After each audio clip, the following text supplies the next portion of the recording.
What's going on, guys? I'm Dylan. And I'm Travis. And we're the 406 Boys. And I want to welcome you to our series of naming the worst and best movies of 2022 so far. This video will be the best movies, in our opinion, of 2022 so far. In this two-part video, we're just going to be listing our top 10 favorite movies that we have seen so far. Keep in mind a couple things. One, we haven't seen every single movie. We've seen a lot of them, but we haven't seen them all.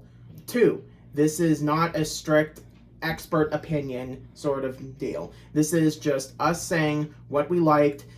Now, without further ado, let's get into the video. Yeah. Okay, my number 10 pick is a movie that started out as a cartoon back in the 90s. And I love this cartoon. It's one of my favorite adult cartoons. And it is, like, it's a new movie that just dropped. It's Beavis and Butthead Do the Universe. And I like this movie just because it makes me laugh. And, you know, I haven't really found a really bad Beavis and Butthead project. And Mike Judge is so good at voicing all the characters. And the animation is still close to the original, but it's upgraded. I like the fact that Beavis and Butthead now have to deal with technology and phones and stuff like that. That just makes me happy. I definitely give this movie a watch. It's on Paramount Plus. My number 10 is going to be Thor, Love and Thunder. Yep. And I know that the fanboys are not going to like this, and I can see them typing right now about this, but I think people just like to hate Phase 4 just because the internet told them to hate it. I'd agree with that. The recent Marvel films are not as good as the other ones, but they're not that bad. Yeah. And I agree that the jokes are a little too much, but that was largely by design. Yeah. Can we just not forget how great Christian Bale was as the villain? Oh, he was phenomenal. My number 9 pick is a movie that started as a video game back in the 90s. One of probably actually Sega's biggest hit of all time, which is Sonic the Hedgehog 2. So it was really funny. It had the jokes. Jim Carrey, again, was phenomenal as Dr. Robotnik. Couldn't have cast that role any better. Knuckles, he was funny as fuck towards the end.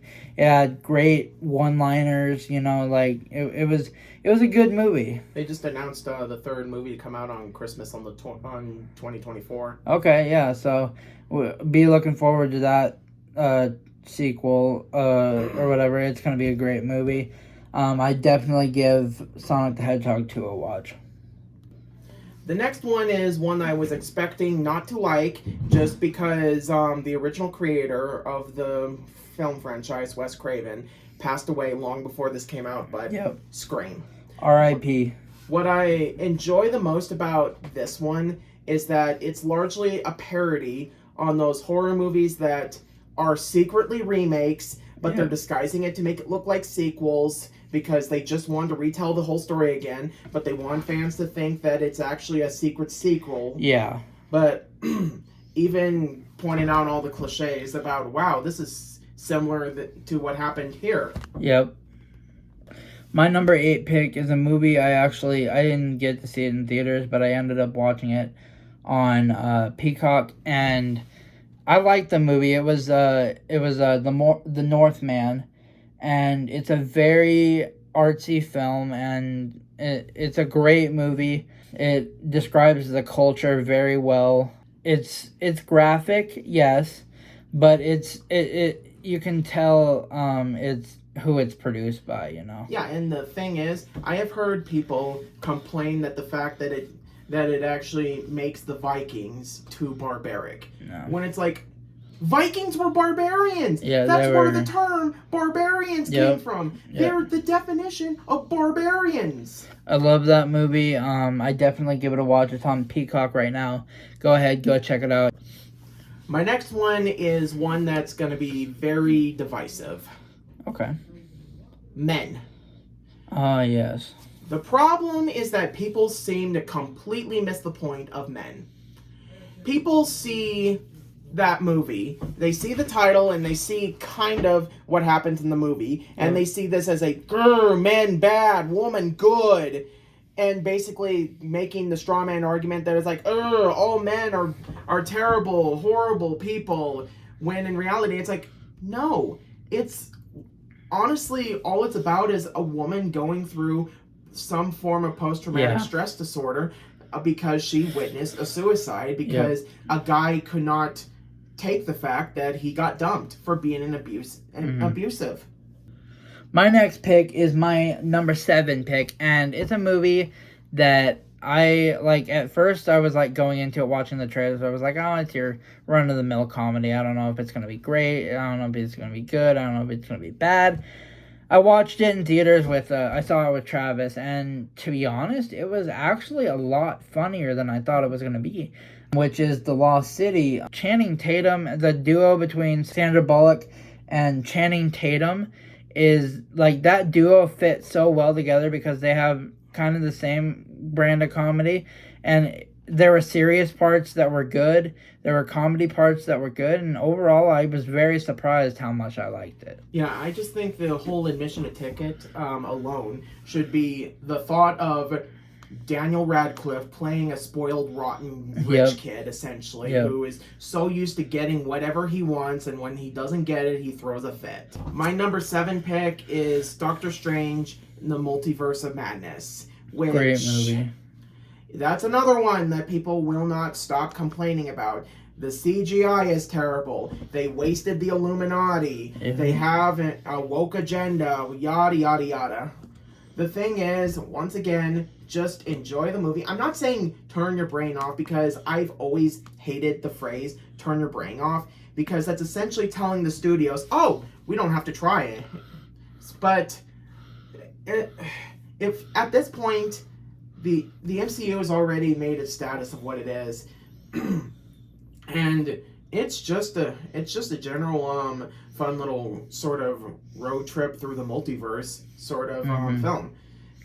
For my number 6 pick, it's a movie that I've watched the show, I've watched all the movies, and I love this movie, which is Jackass Forever. I was so excited. I told Travis I was so excited when I saw that this movie was coming out, because I'm like, I love all the stunts that they do, all the pranks that they do. I loved the show. I loved all the spin-offs, like the Wild Boys and stuff like that.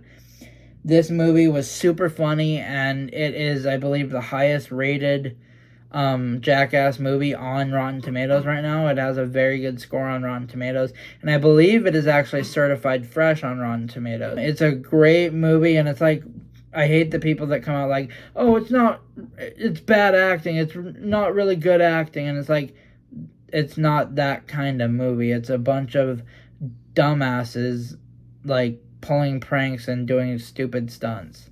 And while we're on that topic, don't be that pedantic person that says, oh, I never listen to the critics anyway. Good for you. We're not saying you have to listen to the critics. They're on your side. They are on your side on this point. Literally, don't ruin it for everyone. We know you don't like the critics. Trust me, I see this stuff all the time. My number 6 pick is Nope. Yeah. This is one that I was immediately wanting to see as soon as I saw who is behind it, because I think that everything that Jordan Peele touches that is horror related is gold. Yep, for sure. And I always look forward to what the guy makes. This is actually a perfect commentary on spectacles and how we treat things of different races or animals or whatever, and make a spectacle to entertain us. Yep. And essentially how that making everything a spectacle is a negative outlook. And not to mention that, along with it being a really, really, not only a good slow burn horror, but it also has great suspense, and it is really funny too. And I will say, it's not your typical Alien movie. I'm not going to give away too much because I don't want to, like, spoil the entire movie, but you just have to see it. It's one of those things you have to see. So that was part 1 of our best movies of 2022 so far. That was picks number 10 through 6. In part 2, we will be covering picks 5 through 1. If you want to see that video and you want to see more videos like this video, go ahead, hit that thumbs up button, hit that subscribe button, and hit that notification bell so you know whenever we post a new video. See you in the next part.